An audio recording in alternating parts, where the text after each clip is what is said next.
I played well, I thought. It wasn't the best round of my life, but I finished 18 holes with a score of just 7 over par, which was pretty good. For the past few years, my friend Matt and I have been playing golf together a couple times a month. He was about 10 years older than me. We met when my wife Becky and I moved into our current home 6 years ago. Matt is a big guy and has the gift of gab. He is involved in real estate and is doing very well, although sometimes there are periods of calm. His wife Pam, a tall, thin blonde, stayed home and raised their son Chet. He had recently turned 18 and was finishing high school before entering university. Pam and Becky became immediate friends and met several times a week.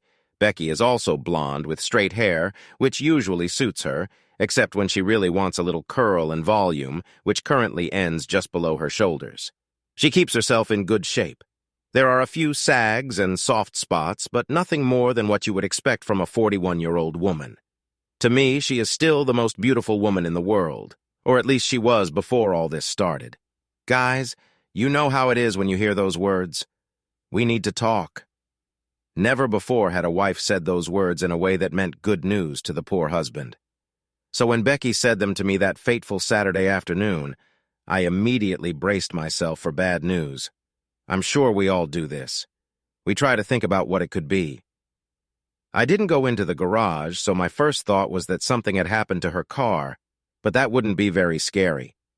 I made good money as an engineer, so if it was something tangible, it could be easily fixed, and she knew it. Then I decided that it was something personal, like family. All of our parents were alive, as were 3 of our 8 grandparents. Maybe something happened to one of them? Or perhaps it was our daughter Holly. Holly was very close to her mother, and we often joked that she was mini-me, my wife. She had Becky's straight blonde hair and a love of shopping. She had recently started dating a couple of months ago. She had turned 18 and had a boyfriend named Dean who seemed nice enough. As far as I knew, there was no physical relationship between them, but perhaps fathers are not always aware of such things. Would Holly be pregnant? Damn it. This, of course, explains Becky's gloomy tone, although it could be dealt with. Or maybe Becky is pregnant. Imagine being a father again at my age. I liked it the first time and thought I would continue to do so, but maybe Becky thought I wouldn't be happy with it. Of course, all of this went through my head in a matter of seconds, and I had almost convinced myself that one of the women in my life was pregnant when I sat down at the kitchen table across from my wife of 18 years. Henry, my dear, you know how much I love you, right? Of course, Beck. I didn't doubt it for a minute. I tried to stay cheerful, not wanting her to be afraid to tell me about the new baby, which I was sure was coming soon, but doubt crept into my head. Why would she ask if I know how much she loves me unless she's going to tell me something that will make me doubt it? And I do, Henry. I love you with all my soul and always will, and I look forward to us spending the rest of our lives together. This is what I always wanted. Me too, honey. But I guess this wasn't meant to be a mutual admiration society meeting. What's the matter? Henry, we have been together for 20 years, 18 of them as husband and wife. I love you more and more every day, and all this time I have happily dedicated my life to caring for you and our wonderful daughter. With the exception of some visits to friends, I asked for almost nothing from myself. Do you agree? It was clearly not about Holly, but about Becky wanting something that she thought I might object to.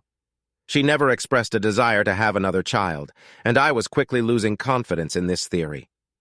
I agree, honey. You always put Holly and me first, although we encouraged you to make time for yourself. Yes, and I know about it. And this is one way to understand how much you love me and why I believe that you will pamper me now. Well, I'm listening.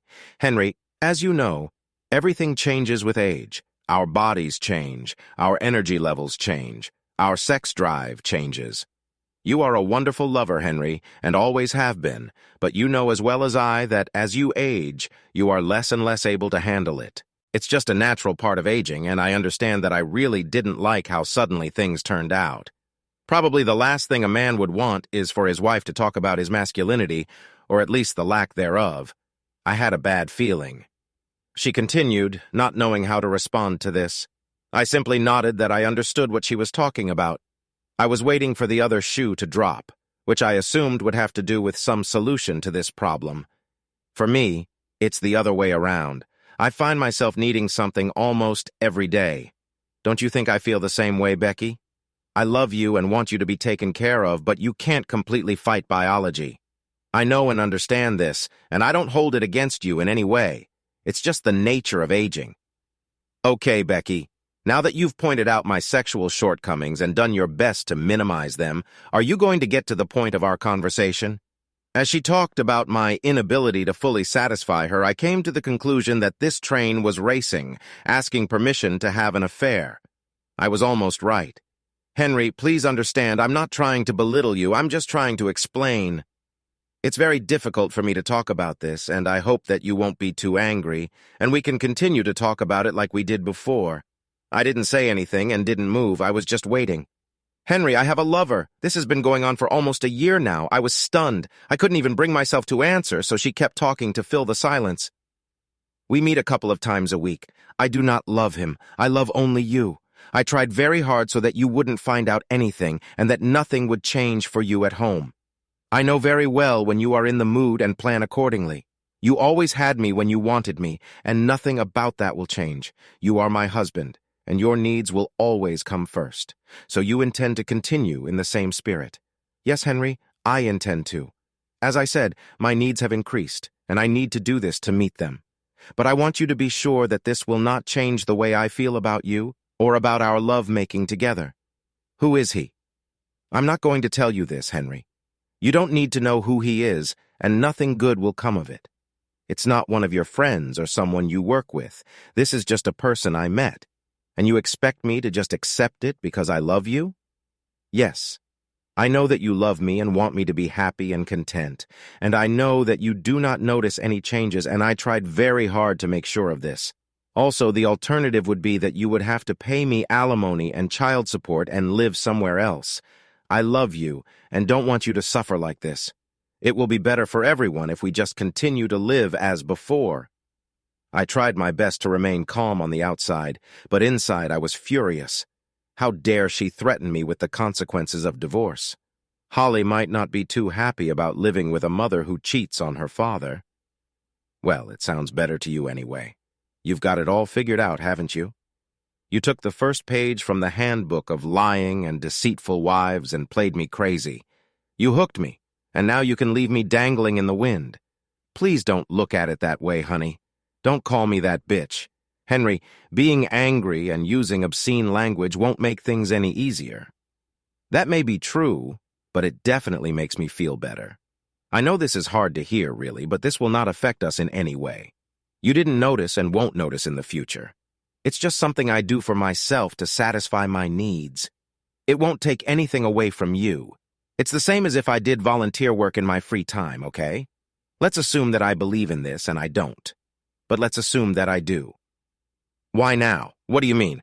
Well, all this time you managed to lie and deceive me. I never lied to you, Henry.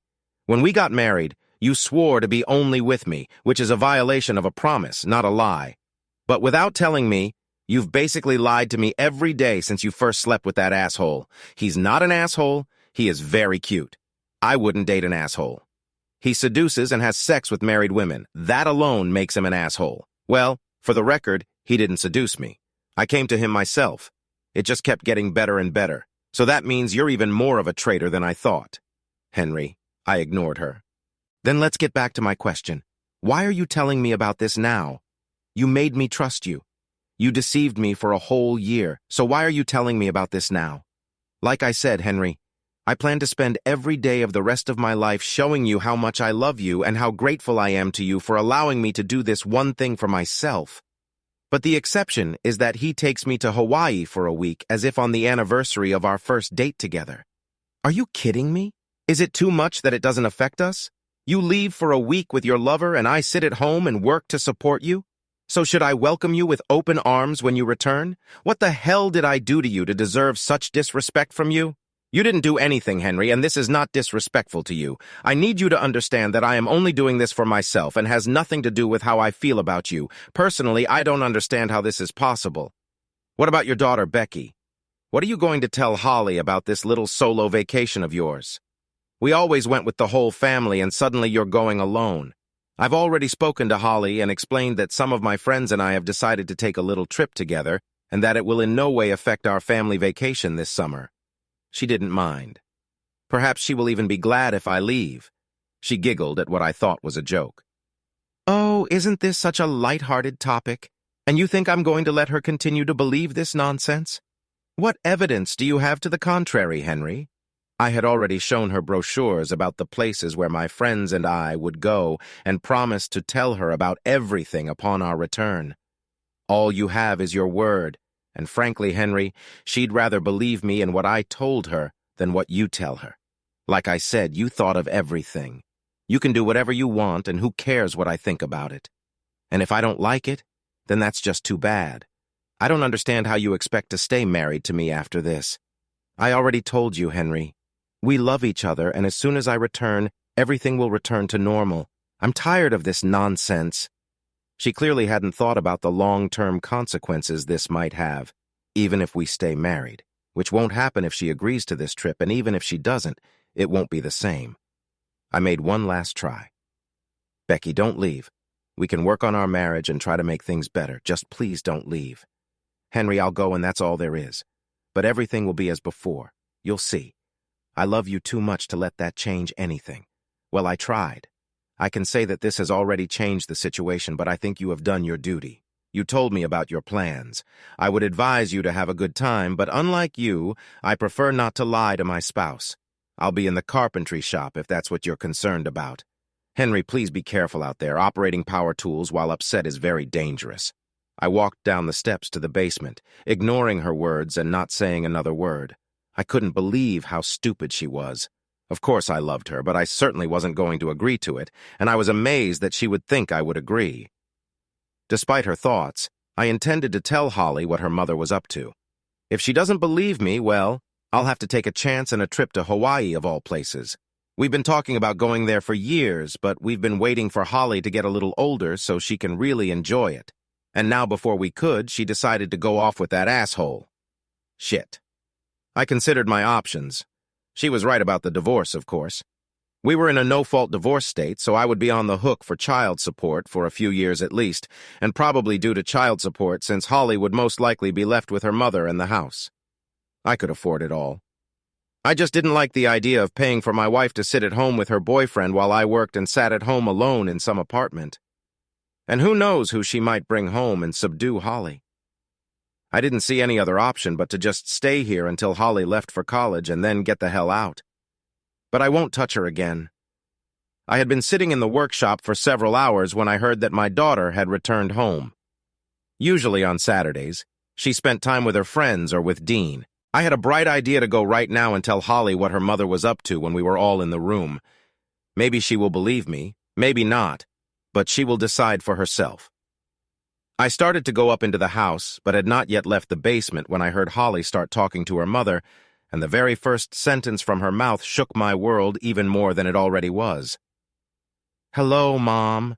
Have you told Dad about your trip to Hawaii with Mr. Harrington yet? Damn it, she knew everything. Becky didn't tell her the story about the trip with her friends. Holly knew the truth and apparently didn't mind. Who is Mr. Harrington? Did Holly know him? Yes, quite recently he wasn't too happy and is now sulking in the carpentry shop. This is in general what I expected, but he will come to his senses. He really has no choice. I can't believe he was so selfish, Mom. If he truly loved you, he would be happy for you to get your needs met. He'll just have to accept that you need a younger man to give you what you need. As long as he gets his way, he has no reason to complain. Who the hell was this kid? When I realized that Becky was raising children and had apparently been filling Holly's head with this nonsense for years, she truly was Becky's mini-me. That's what I told him, but he took it personally. His poor, fragile male ego can't accept the fact that he can no longer meet all my needs. I explained to him that people change with age, but he sees in me only his caveman's idea that I am his woman. No, there is clearly no respect here. I'm so glad I introduced you to Mr. Harrington. He is looking forward to this trip. He says he has some special things planned for you. Oh my God! My own daughter not only knew about it, but played an active role in helping her mother cheat on me and seems to revel in my humiliation. How the hell does my 18-year-old daughter know anyone older than her that Becky could date and can afford to pay for a trip to Hawaii? I'll have to figure that out, but at least I have a name. Honey, please don't talk to him about our sex life, okay? It makes me feel uncomfortable and it's really inappropriate. It was you who started telling me that things weren't working out for Dad and that it was time to take a lover, like Grandma did. And then you complained that you didn't have the opportunity to meet someone. I think that the fact that I found someone for you gives me the right to some freedom of action. That's probably true, but you still shouldn't talk about it with Rick. You're still underage and he's still your teacher. Jackpot. Okay, Mom, I'll try. I am so happy for you. After this little conversation, my plans took a sudden and radical turn. Now I was not going to stay in the same house with these two treacherous bitches. Of course, not the nicest thing to say to your own daughter, but her actions showed what kind of person she was raised to be, and she is old enough to understand what is right and what is wrong. But there will be no divorce either. Either way, I'd be on the hook for household expenses, at least until Holly graduates in June. But this way I can keep them to a minimum, while in the event of a divorce, I'll pay that percentage of my income that the court will determine. And this will, of course, be more than I would like to contribute. So I would just move out. I would live elsewhere, perhaps sharing an address only with my brother, Michael, and keep a household account to pay bills, food, and other expenses. I would keep my email and phone active so my wife and her protege can contact me about anything they want or need, and I can decide if I will cover the costs. Of course, the days of Holly getting pretty much everything she wanted are over, particularly the car she's been wanting to buy for the last couple of years, and after all, I was just about to give up and buy her a car. Since I was involved in finance and the family business, I could easily arrange everything within the next 2 weeks. As long as Becky's credit cards worked when she paid them off, everything was fine. I would also have found a place to live, but that shouldn't have been too difficult. I decided I just wouldn't play these games. I won't pretend that everything is fine, but I won't stop my feet and make a mountain out of a mountain. All I cared about was that I was now sharing a house with a neighbor and her daughter until I could arrange something else. I didn't win or lose anything one way or the other. Holly will, of course, find out at some point that I'm aware of her role in her mother's betrayal, and I'll admit I'm curious how she'll react. I walked up the stairs, intending to take a shower and planning to head out to dinner. I'll be damned if after a day spent I want to sit down at the table with traitors. As soon as I opened the door to the kitchen, both devilish glances darted in my direction. Maybe I thought there were grins on their faces. Maybe not. It didn't matter. I knew what they thought about me. Holly ran up to me as usual. "Hello, Daddy." She tried to hug me as usual, and I would have hugged her back as usual. But this time I just stood there until she finished. She pulled away, a puzzled expression appearing on her face. "What's the matter, Dad?" I just looked at both of them and silently walked into my bedroom. Well, I guess she won't be mine for long. I'll move my things into one of the spare rooms until it's time to move. But for now, I closed the doors and climbed into the shower. Of course, my wife could not ignore this. I am those stupid interior locks and their universal keys that are nothing more than glorified screwdrivers. I hoped that by locking the door, she would understand that I wanted to be alone. But that turned out to be too much hope. Becky found her way in and then started telling me off. What the hell was that? If you want to be angry with me, that's your childish decision. But you don't have to take it out on your daughter. She didn't do anything to you. I just stared at her for a moment before getting back into the shower. So this is a silent mode, right? How grown up that is. Well, that's okay. When you're done with your little gripe, let me know. By the way, dinner is already ready. She left, slamming the door behind her. I just shrugged my shoulders and went about my business. I no longer cared what she thought or said. I put on trousers and a nice shirt. Coming out of the bedroom, I saw that the girls were sitting at the table and eating what Becky had prepared. They suddenly fell silent when I entered the room, whether because I wasn't supposed to eavesdrop or because they just wanted to see what I would do next. I don't know. I looked in their direction and Holly smiled widely, perhaps thinking or at least hoping that I would come and sit with them and talk like I always do and maybe apologize. But I turned the other way and walked out the front door. I got into my BMW and was out of the driveway before anyone even left the house, if they even moved. I ate alone at a local steakhouse. I ate slowly and spent a lot of time reading various news articles on the internet. It was just a way to pass the time. I was acutely aware that there were no phone calls from any of the women in my life. I caught a late movie that ended at 12:30 a.m. and got home around 1 a.m. To my joy, everyone was already asleep, and I quickly fell asleep in the guest room. Of course, my good times were short-lived. Although it is true that some times are worse than others, I can't deny Becky's physical attractiveness to me. Okay, you're awake. Why the hell did you sleep here last night? Because I was avoiding you, Becky. I had no desire to sleep with you. It seems pretty clear that at least part of you was interested. She reached out to me, but I quickly turned away and slid off the bed. A look of disappointment appeared on Becky's face. Well, Henry, it's still me. The woman you've loved all these years and who loves you with all her heart. Let me take care of you. You're definitely not the woman I've loved all these years, and that's not the heart you shared, Becky. As long as there is another partner in your life, I will not participate in this. It's that simple, and it's your choice. You can either have your husband or your boyfriend. I see that you are not ready to be reasonable in this matter. It's okay. I can wait. I know that you love me and that eventually you will see the logic in what I say and do.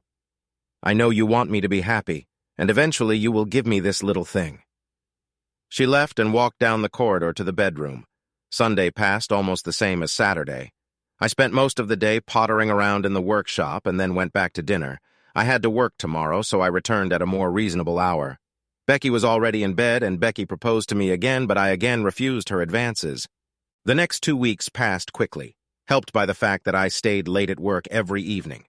I've never been so tight before, but every night I tried to find Becky and ask her not to leave, so that later, when it was all over, I could sincerely say that I made an effort. The conversation was always roughly the same. Becky, I want to ask you again, please not to go on this trip. Call and tell him it's over and let's work on ourselves. Henry, I understand that this is hard for you, but I want to go. I need to go, and I am determined to go. This is just 1 week, and then you and I will return to our previous relationship. That is, you will continue to meet with him, and although you will behave with a low profile, but in fact, it is not just you and me. Yes, Henry, I will continue to see him. I'm sorry this hurts you, but this is what I need, and if you love me, you'll understand. This continued until the night before her departure. As for Holly, she finally cuddled with me a couple of days after I overheard her conversation with her mother on that fateful day. She sat on my lap while I was trying to watch a basketball game on TV. Dad, stop avoiding me. For some reason, you are offended by me.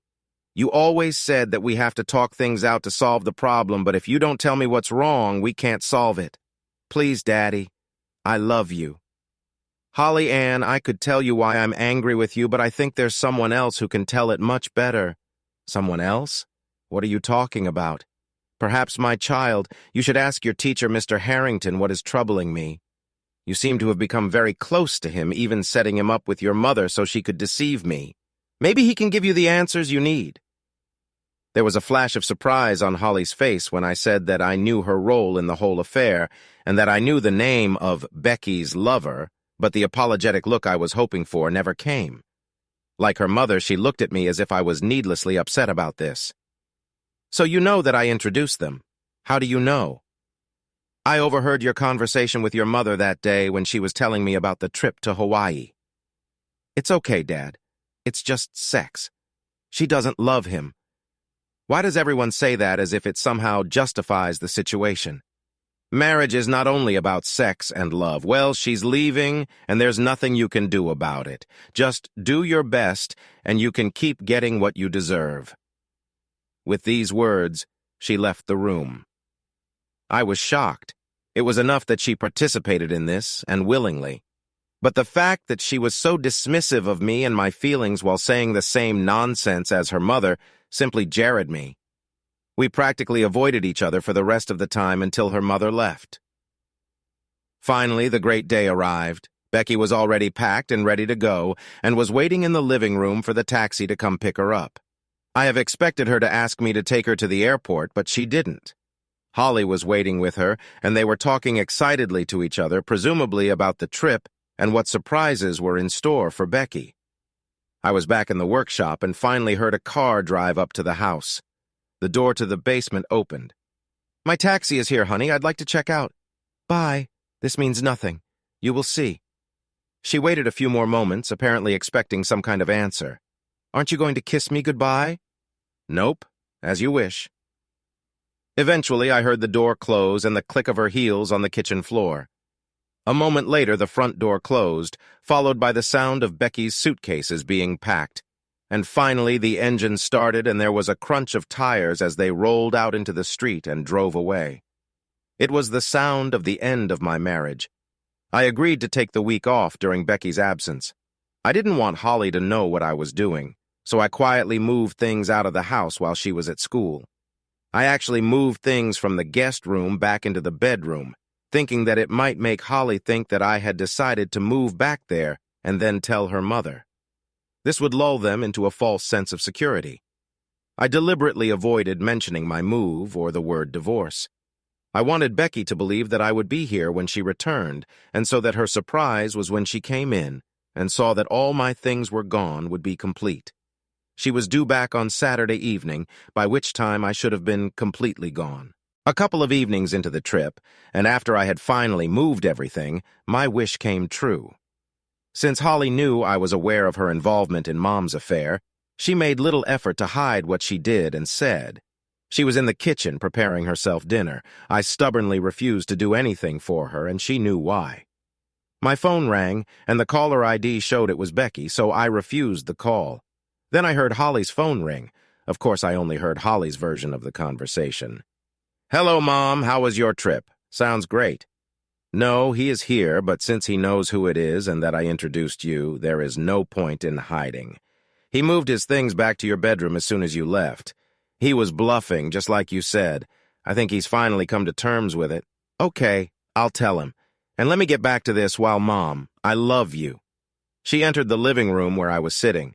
"Mom asked me to tell you hello, that she loves you, and to say again that everything will be as before when she returns." I just looked at her and nodded, accepting her words. The rest of the week went in the same spirit. Over the course of the day, I gradually moved things into my new apartment. I only took my personal belongings since at the new place I already had food, dishes, and furniture. Everything else from home didn't interest me. It was on Friday evening, the day before Becky returned from her trip, that I decided that my relationship with Holly was completely and irrevocably damaged. She finished dinner, and I was back in the living room killing brain cells, watching some TV show that didn't interest me at all. Holly came in and sat down next to me. "So are you ever going to talk to me about anything other than grumbling and monosyllabic answers again? You forgave your mother, but what about me?" I turned and looked at her with a questioning expression on my face. "That makes you think that I forgave your mother. You returned to the bedroom. Obviously, this means that you are going to sleep there with her, and it means that you have forgiven her." "Holly, I have not and will never forgive your mother for what she did to me. No matter where I sleep, she ruined what we had, and we will never go back to it. I don't understand why you're acting this way. No, she wants it, and this is a fundamental difference. Her barely 18, Holly, you don't fully understand." She stood up and suddenly became very angry. "Just because I'm only 18 doesn't mean I can't understand what my mom is going through." She explained everything to me. I got a little angry too, stood up and raised my voice level to match hers. "Yes, she explained everything to you from her selfish point of view. She decided that she was the only one who mattered, and she didn't care what others thought. This is nonsense, Dad. She was here for you and me every damn day of her adult life, and when she finally decided to do something for herself, everything went wrong for you. She couldn't have hurt me more if she had hit me. I can only assume that the look on my face showed her that she had crossed a line." "Oh, Dad, I'm so sorry." The rage and hatred I suddenly felt towards my daughter in that moment was something I had never felt before. As far as I understood, I no longer had a daughter. "Holly Ann, don't ever talk to me again." I walked out of the living room and up the stairs to my bedroom one last time. Holly cried, realizing the damage she had done in that single moment of anger. "Dad, I didn't want this. Please, Dad, talk to me." I ignored her and walked into my room, closing and locking the door. I stayed up all night collecting the remaining things. I took a taxi from the airport instead of asking Rick to give me a ride. Holly told me Henry was back in the bedroom, so he'd obviously gotten over himself, and I didn't want to risk seeing Rick upsetting him. I finally had everything the way I wanted it, and I didn't want to rock the boat. When I entered the house, the taxi driver carried my things inside. It was almost dinner time, and I expected Henry or Holly to cook something, but there was nothing. Perhaps Henry was planning a dinner to celebrate my return. I heard footsteps on the stairs, and then Holly appeared and rushed to hug me. It looked like she was crying. "Hi, baby. I missed you too, but there's no point in crying over it." She just buried her face in my shoulder, and I heard her sobbing and felt her body trembling. It was clearly more than just that she missed me. I pulled her face away from me. "Baby, what's the matter? Where is Dad?" She was trying really hard to get her emotions under control, so I just waited for her. And after a few minutes, she was able to talk. Dad moved out. I drove him away." "What are you talking about, Holly?" "You told me yourself that he returned to the bedroom." "Yes, but last night we had a fight and I said something very terrible. And this morning he and all his things were gone, and there was that note on the table." Looking at the table, I saw a note that I had not noticed until that moment. With trepidation and a growing sense of horror, I walked up to the table and took it in my hands. It was printed out from the computer except for Henry's signature at the bottom. I assumed Holly had already read it. I sat down on one of the kitchen chairs and read Henry's note. "Becky?" Wow, I thought. Not even dear Becky, but just Becky. "Becky, I hope you're weak in Hawaii. The place we planned to visit with each other with Rick Harrington went exactly the way you wanted, because it cost you your marriage and will most likely cost Rick his job. The school board does not accept your relationship. You'll soon find out, if you haven't already, that I've moved out. I only took my personal belongings. I hope to eventually pick up my tools and woodworking supplies, but right now I have nowhere to put them, so I'll have to wait. If this turns out to be a problem, I can just replace them. So don't think you can hold them over my head. I wish I could understand why your sexual needs became more important to you than mine, but apparently that's what happened. I was willing to try to forgive you for a year-long affair if you called off the trip and vowed never to see him again, but our marriage was over when the taxi pulled out of our driveway. I also cannot understand why you decided to involve our daughter in your affair to the point of setting you up with your lover. The contempt and disrespect she now shows me is a clear and obvious result of you telling her about things that should be a private matter between husband and wife. Apparently you put the same destructive ideas about fidelity and marriage into her head that you put into yours, which were probably planted in her by your own mother. I doubt that Holly will be able to have a normal relationship with a man thanks to your instructions. I only left you and your daughter. Yes, I mean our daughter. I didn't shirk my responsibilities.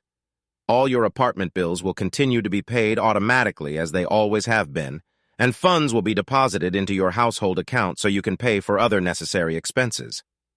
Don't expect to have a lot of money left over for entertainment. Your pleasures don't bother me anymore, but you obviously have assets you're willing to trade, so maybe you can come to an agreement. I left my email address and mobile phone. Don't expect me to answer when you call. This is primarily for emergencies. If there is anything you want or need, please let me know by email, and I will decide if I am willing to fund the request and let you know. Please don't flood my email with requests to go home or excuses for your actions. I will delete them without reading them and cancel the mailbox if necessary. She'll know where I live now, and he has under strict orders not to share this information with any of you. In addition, security has been instructed not to allow any of you into my office if you try to catch me there. I'll tell you the same thing I told your daughter when she unleashed her hate speech on me on Friday night.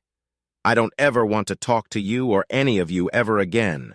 Your selfish, dismissive actions have damaged both relationships, and I will no longer be involved in your lives at least as much as possible. I'm sure Holly will find someone to walk her down the aisle at her wedding when she finally convinces Dean or some other poor guy to marry her.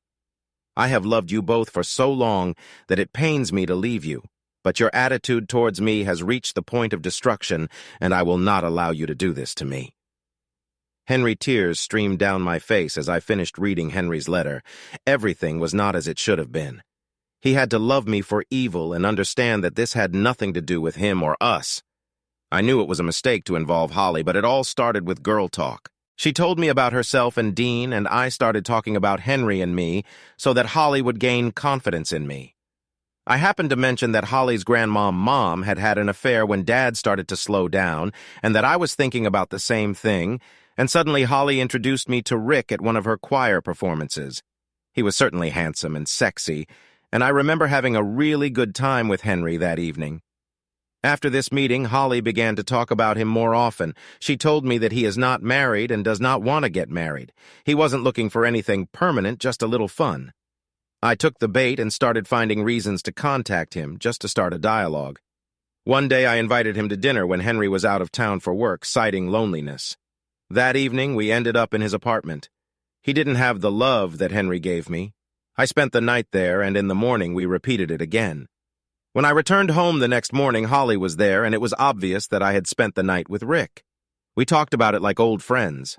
I felt like I was back in school again. It was all so exciting, and when Henry returned, he didn't even know what I had done. I somehow managed not to give myself away. At that moment, I realized that I could play on the side with Rick and not let Henry find out about it. And since Rick wasn't a full-time teacher, he had no problem meeting with me a couple times a week, and we were very discreet. This went on for several months. I kept my ears open for any hint that Rick was getting too attached to me. I couldn't let him fall in love with me, but nothing showed up, and our relationship continued. We met a couple of times a week, and then I tried to get myself in order before Henry arrived. I kept thinking that something would go wrong, but it didn't. Well, until that fateful day, it was approaching the anniversary of the first time Rick took me to his apartment. Even though we didn't like each other, it was still kind of our anniversary, and he asked me to go to Hawaii with him. Henry was right that he and I were planning to go there, but at that moment it didn't occur to me. I don't know why, but the thought of spending a week in paradise was very attractive to me. Of course, being a housewife, I could not justify such a long absence. I don't have a job that takes me out of town, and saying I was visiting relatives would be too easy for Henry to check on me. I decided that Henry wouldn't mind that he loved me so much that he would let me do this for himself and everything would be fine. Rick mentioned that I could point out to him how bad divorce would be for him if Henry was inclined to do so. The thing is, I really love Henry, so I felt a little guilty about doing this behind his back, and this seemed like the perfect time to bring it all out into the open. I could have Henry's approval because he loved me and wanted me to be happy and enjoy a week in Hawaii with Rick without feeling guilty. I was surprised when Henry was so against it. I knew that his pride would suffer and there was no way around it, but I was sure that if I explained that there was no love between Rick and me, that this was just sex beyond what Henry himself needed, and yes, I was. I'm sure that Henry will eventually begin to look at things logically, that is in my opinion. That's why I told him 2 weeks in advance to give him time to come to terms with it and give me his consent. Obviously, this did not happen, and yet I was sure that when I returned and everything was the same for him, he would see that what I did to Rick did not cause him any harm, but such an opportunity never presented itself. Apparently, things didn't work out between him and Holly, and he left. Although I doubt that was the only reason. I guess I underestimated what Henry's love for me could do, and now the love of my life is gone. But I was a resourceful woman and had no doubt that I could find him and convince him to see things my way. I might even have to cool things off with Rick for a while and convince Henry that it's all over before I take him on again. But I could do it. Henry's brother Michael knew his new address. They were friendly, so I doubted that I would be able to persuade him. But maybe his wife Fiona would help me. She probably knows, or at least can find, a new address. Once I find him, I can probably convince him to come back and give me another chance. This is probably why he doesn't want to talk to me. He knows that he won't be able to resist my charm. Plus, he never mentioned that he was going to file for divorce, so he clearly doesn't want to lose me. Most likely, he was just trying to get his point across to me with that "I never want to talk to you again" thing, but I doubt he meant it. He will soon understand that he cannot live without me and will be glad to hear from me. Yes, I'll start on Monday. I'll call Fiona when Michael is at work. Until I can get Henry to come back to me, to us, Holly and I will struggle. It was a beautiful day, and I decided to relax by the pool. The apartment complex I moved into had a pool as well as a fitness center and a large common area that could be reserved for parties and large gatherings. I lived here for a couple of months. I spent the first week either in the apartment unpacking or at work. For the next few weeks, I was just depressed and just sat in the living room and watched TV. Finally, I decided, as they say, to either live or die. I went to the pool to relax and get some sun. The water was probably still a little cool for me, but lying in the sun and reading would have been just right. I went on a few dates, but no one caught my attention. I was still mourning the loss of my family and missing Becky. Not the one I left, but the one I married and loved for almost 20 years. I had been relaxing in one of the provided sun loungers for about an hour when a shadow fell over me. Opening my eyes, I saw a very attractive female silhouette. Although until my eyes adjusted, I could not make out the details. She spoke first. "Hello, I haven't seen you here before. Have you just moved?" "About 2 months ago, but it seems like this is the first time since then that I've seen the light. My name is Henry. Michelle, nice to meet you. May I join you?" "Michelle, if I've learned anything over the years, it's to always say yes to a beautiful woman's request. Have a seat." She smiled, pushing one of the other sun loungers towards me right next to me. Once the sun was out of my eyes, I was able to get a better look at her and was very impressed. She had long brown hair and a beautiful figure. She wasn't wearing a wedding ring. Finally, she sat down and turned to me.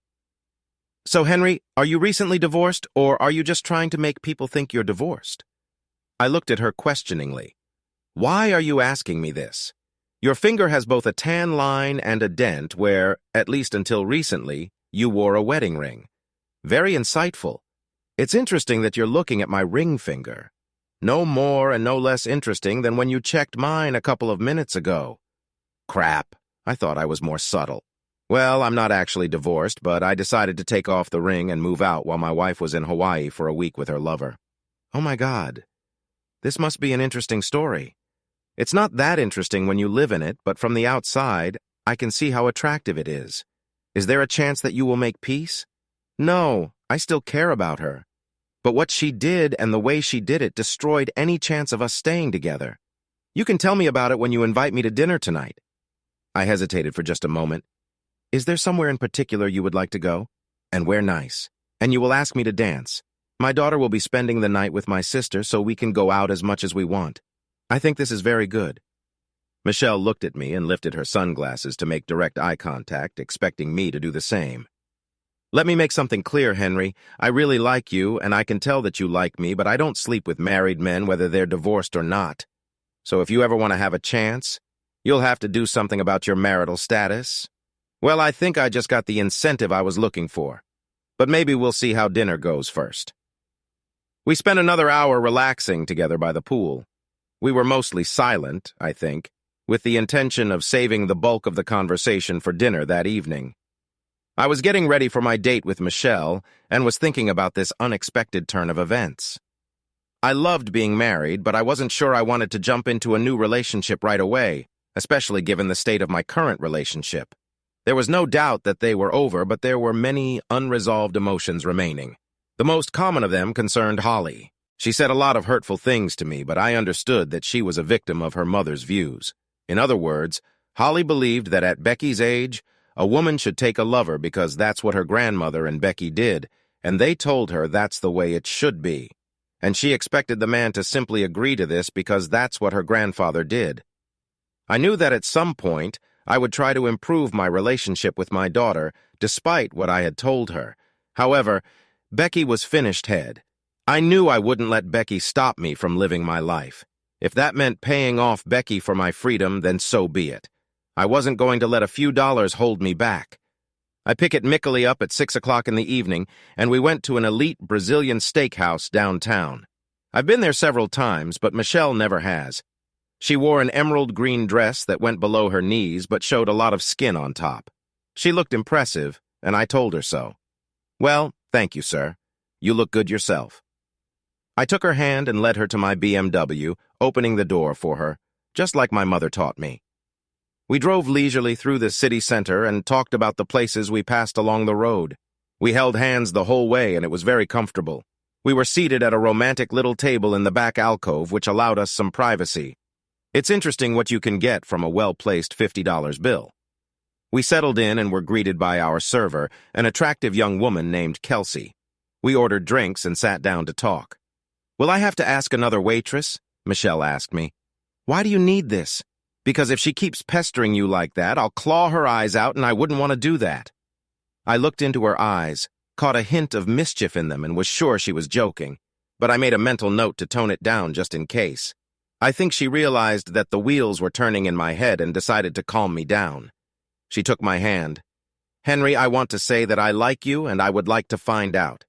I didn't mean to seriously offend the poor girl. I know, but I'm flattered that you laid your claim on me. So, Henry, what do you do for a living? I'm a mechanical engineer. I work as a senior vice president at Alpha Logistics in the city. And you? I work as a loan officer at First National, although I could probably cope just fine with the outrageous alimony and child support payments I received from my ex-husband. This is payment for the fact that he cheated on me with his assistant and got her pregnant. I can't even imagine how someone decided to cheat on such a beauty like you. Well, thanks again. Do you have a son or daughter? Joni is 8 years old, a third grader at Oakley F. Elementary, and I think she might be smarter than me.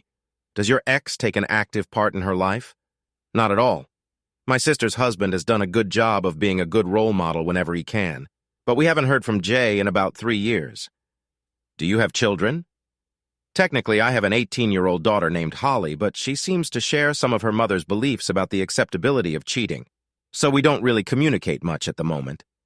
Look, I would like to hear about what happened to your wife, but only if you feel comfortable talking about it. Actually, I don't mind, although I appear in a very favorable light in her, at least from my wife's side. Don't worry. I intend to find out for myself how good you are at everything. I've laid out the story as best I can from that fateful, we need to talk moment to Holly's scream and subsequent early morning departure. For that matter, Henry, I agree with you that she seems to be as much a victim of her mother as you are. She's clearly taken what her mother said to heart, and she seems to realize she's gone too far. I agree, but it really hurt me that my daughter could talk to me like that and apparently have such a low opinion of me even if it was formed under the influence of Becky. Keep the lines of communication open. Someday she will get in touch. I hope so, and maybe I will too. I'll show initiative. So are you ready to share your story, Michelle? My story, of course, is not so juicy. My ex, Jay, is the vice president of the Muscles gym chain. He spends a lot of time traveling, inspecting various gyms around the country. A few years ago, he got a new personal assistant, and to make a long story short, they started sleeping together while they were on a business trip, and apparently his bosses were aware. I was getting emails and things like that telling him to be careful what he did. When he knocked her up, I left him and received very generous alimony and child support, as well as a very good reward from Muscles. I don't have to work, but I like that I have a reason to get up every day. Well, I do not know. I think it's pretty juicy. Maybe not as juicy as an adulterous trip to Hawaii, but still pretty good. You seem to be coping well with your breakup, Henry. At the moment, yes, but at home, in my small apartment, loneliness sometimes overcomes me. It was the right decision, but that doesn't mean I don't miss what we had before. You know, if you feel bad, you can call me and I will come. I say this as a friend, just so you're not alone, we can talk, watch a movie, whatever. I was there and people helped me and I will help you, okay? I appreciate it, Michelle. Perhaps I'll agree. She took my hand and smiled at me. At that moment, I felt like I had to do something, so I stood up and approached her from the side of the small table, intending to kiss her on the cheek. She pretended that she was ready to accept this kiss. I'm looking forward to more kisses, including longer ones, when you give me a ride home today. I kissed her again and returned to my seat. The dinner was excellent, as was the conversation during which we got to know each other a little better. We went to a local dance club that catered to older people. Michelle was 35 years old, in case you were wondering. I was biased, but she seemed to me the most attractive woman in the room, and the guys, those who invited, apparently also thought so about her for the dance, although one after another they were refused. We took to the dance floor ourselves several times. We stayed very close and moved very well together. It was almost 2 in the morning when we finally stopped at the door of her apartment. I had a wonderful time, Henry. Me too, Michelle. I felt very good too. Can we see you tomorrow? Don't you think it's too early? I thought that perhaps in our time there is some kind of unspoken waiting period after all. I haven't dated for a long time, but I just said what I felt. No, I do not think so. If I could do it earlier than tomorrow, I would do it. Good, because I was thinking the same thing. I have to pick it up Johnny at 11, so it should happen before then. I will never introduce her to a guy until we have been together for at least a month. And how many guys has she met already? You will be the first. How about coming to my place for breakfast in the morning? I make a great omelet. I'll be there at 8:30. The knock came at 8:30, and I appreciate the promptness. I opened the door. Michelle was dressed in black yoga pants and a white long-sleeve top and looked as fresh as if she had slept for 12 hours. "I bought sliced fruit for your omelet." She held the bowl in one hand, and with the other she pulled me towards her and kissed me. She walked into the kitchen as if she owned it. She looked over the ingredients I had.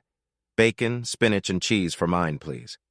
She began to place the fruit on plates while I began preparing the omelet. For some reason, she was looking in all the closets and drawers, and I was about to ask why when she told me our kitchens are arranged almost identically. I don't know why this interests me, but it does. I just laughed and finished serving her the omelet. Yesterday, I immediately felt at ease with Michelle, and today I felt the same. It felt like we had known each other for many years. We finished eating, then sat on the sofa, hugged and chatted.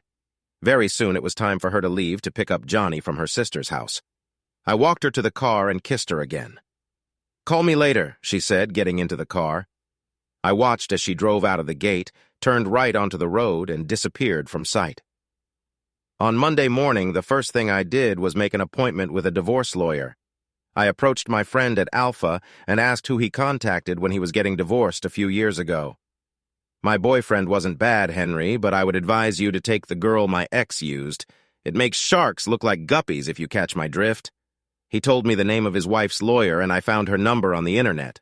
Since Becky didn't want a divorce, I figured she wouldn't make any moves toward one.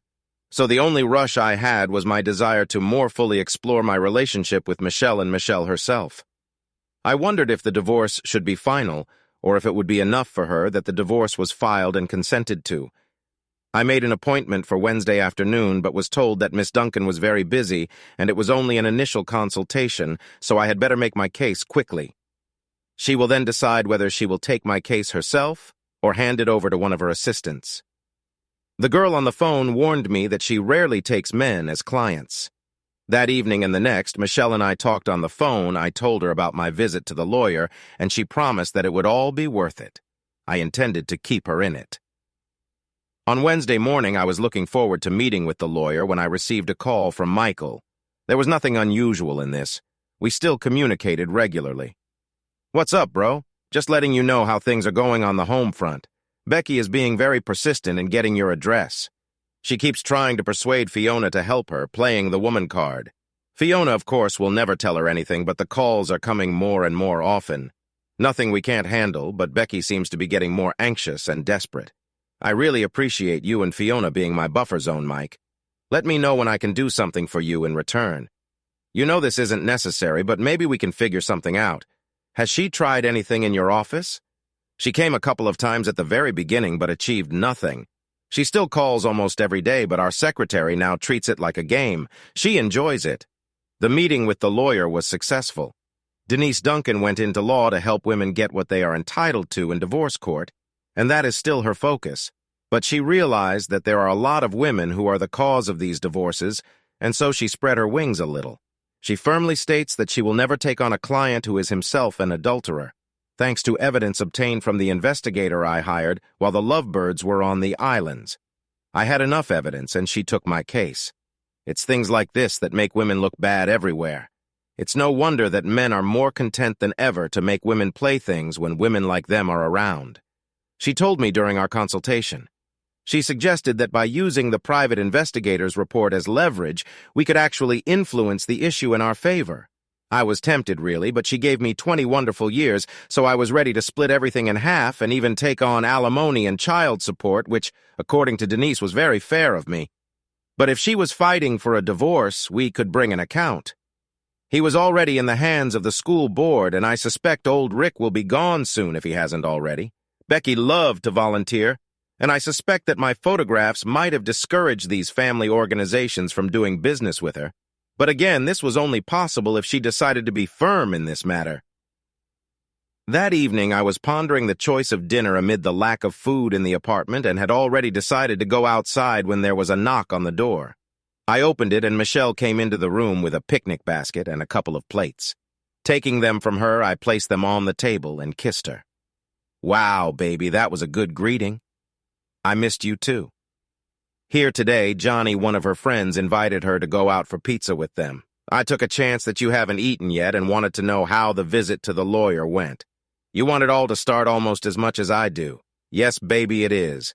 We need to be able to communicate properly, and that damn marriage certificate of yours is getting in the way, but I don't know how much time we have, so let's eat. She pulled out a couple containers of brisket and potato salad and a small bottle of BBQ sauce, and we started talking and eating. I told her in detail about my visit to the lawyer. You're being kinder than I was capable of, but Jay and I were only married for 9 years. Do you think I should be tougher? This, of course, depends on you, dear, but I like that you know how to be attentive and fair in the current circumstances. I know that if you and I quarrel, you will be reasonable. Jay wasn't very capable of this. She was a bull to stay with me for about 2 hours before she received a call saying that they were returning from the pizzeria. I walked her about halfway to her apartment and then watched her walk through her door.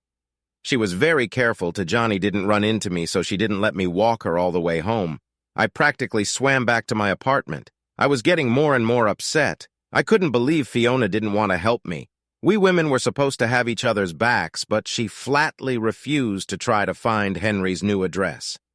I've tried to follow him home from work several times, but he never goes straight home or I lose him in traffic.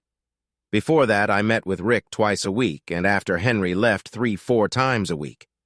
Damn, I needed some, and Henry wasn't around to do his duty, so it was his fault that I had to turn to Rick more often, but in the last 2 weeks, I've only been able to get Rick to meet me once.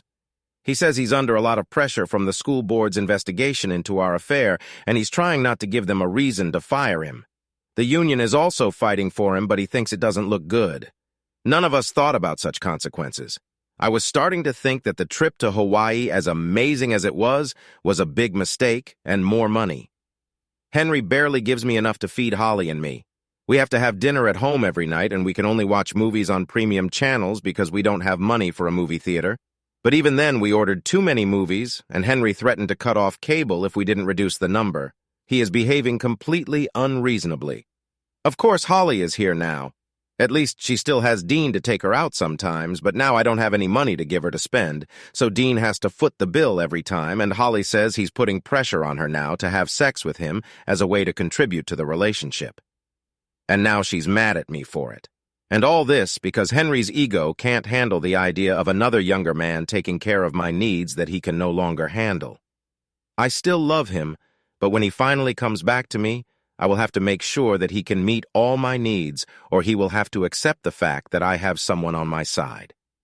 This is not discussed. On a bright and beautiful Friday morning at 9:45, my phone rang. Perhaps it had something to do with the fact that Becky received the divorce papers around 9:30. I didn't answer because I was at work and didn't want to talk to her, but I was interested in what she would say, and I immediately listened to the message. It's all out of control, Henry. I destroyed these papers. I won't sign them. We're not going to get a divorce, and you better understand that. We need to meet and talk to leave all this behind and move on together. You should call me right now. Perhaps I should have been surprised by the aggressiveness and strategy of the attack. I knew that she would fight for a divorce. Why not, since she considers herself right? But I thought that maybe a little humility or a conciliatory attitude would come through. But no, she still thinks that I should accept what she does as a part of life and that it is my failure, not hers. I haven't said yet that I have a private investigator's report, but it looks like it will be the ammunition that will end this war. He found it surprisingly easy to obtain evidence. When they were here, they were very careful and secretive, but in Hawaii, I guess they decided they could be as open as they wanted. Michelle and I were planning to go out tonight, and I was looking forward to it. We only met a week ago, so I wasn't familiar with Johnny, but tonight the two of us are meeting Michelle's sister Lori and her husband Jeff. The kids were staying with a friend of theirs, and this was my chance to be tested as my first line of defense. I was nervous, but optimistic. I was looking at Johnny with the nanny Michelle returned to get ready. I knocked on her door when it was time to leave and was practically speechless. She was stunningly dressed in a knee-length purple dress with an open back that went to her neck and black shoes with 10 similar heels. We met Jeff and Lori at the restaurant and made all the necessary introductions. We were seated at a square table with Michelle on my right and Lori on my left. I thought it would be more convenient for people to spy on me during the evening. Michelle said that you are in the process of divorce. How is this process going? I looked at Michelle and it became clear that I was expected to withstand this onslaught alone. No big deal, I thought to myself. She deserves it. My wife received an application today, but she intends to fight me about this. Of course, I can't be forced to stay married to her, but she obviously intends to fight this as best she can. But after all, you have evidence of her betrayal? Yes, although it doesn't mean anything in the divorce itself except that we can use it to put pressure on her. Her mother is an unrepentant cheater herself, so there won't be much influence there, but the group she likes to volunteer with might have something to say. But in the end, it could all go through without her signature if I wait long enough. And you expect Michelle to wait for this? I'm not sure if Michelle reacted to this because I was completely focused on Lori. I don't expect Michelle to do anything she doesn't want to do. If she decides she doesn't want to wait, I'll be disappointed, but I'll respect her choice. I really hope she wants to wait for me. I didn't even plan on worrying about divorce, but I'm doing it so I can be with her. I know I think she's worth the wait for me. Lori just stared at me as my words ran through her head. Jeff grinned slightly as if he was impressed that I didn't wilt at the right angle. Okay, for now I approve of you, but you better be able to stand up for yourself on the dance floor when you and I are there. I'll take you into circulation. Looking forward to it. The evening went wonderfully. Michelle and I were attached to each other the entire evening except when we switched dance partners. It was clear that Jeff and Michelle had danced in the past, but he was her brother-in-law, so why not? Lori was built differently than Michelle. She was taller and slimmer with long, straight blonde hair. Michelle was both bustier and rounder in the hips than Lori. In general, it was difficult to believe that they were sisters, although I did not say anything like that. During the dance, we also talked a little. I hope you don't mind, but Michelle told me what your wife did. I'm really sorry. I appreciate it. This took a huge toll on my self-esteem, but Michelle made up for it beautifully. She really likes you, you know. I haven't seen her like this since she met Jay. Please don't hurt her. I won't. She means a lot to me, and I really like her too. When we returned to the apartment complex, Michelle had to get in the car and pick up the children since Lori and Jeff had 2 children. Alexis, 10 years old, and Marcus, 7 years old. They were with a nanny. She would take them away for the night so Jeff and Lori could have some alone time. I kissed her goodnight as she climbed into the car and took another lonely walk back to my apartment. I had just settled into bed when there was a knock on the door.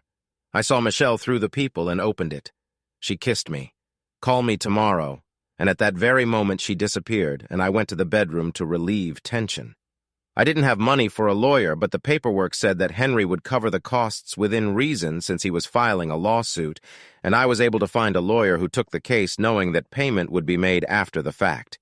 She told me a few things I didn't know. First of all, regardless of whether I sign the papers or not, the divorce will still take place. In such a case, the judge would determine the terms. But she predicted they would likely be very similar to those Henry proposed. Henry gave me a house for the rest of Holly's senior year and a year after that.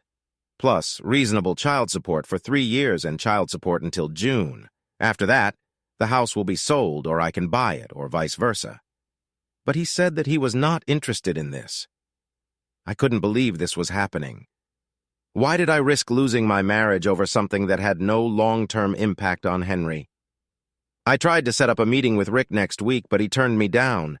He said it was only interesting because I was married and he got a kick out of it. But now that Henry is gone and I'm getting a divorce, it's no fun for him. Henry was right. He was an asshole. And Holly is just a disaster. She misses her dad very much. She and I were always close, but they did a lot of things together and she missed him being a part of her life.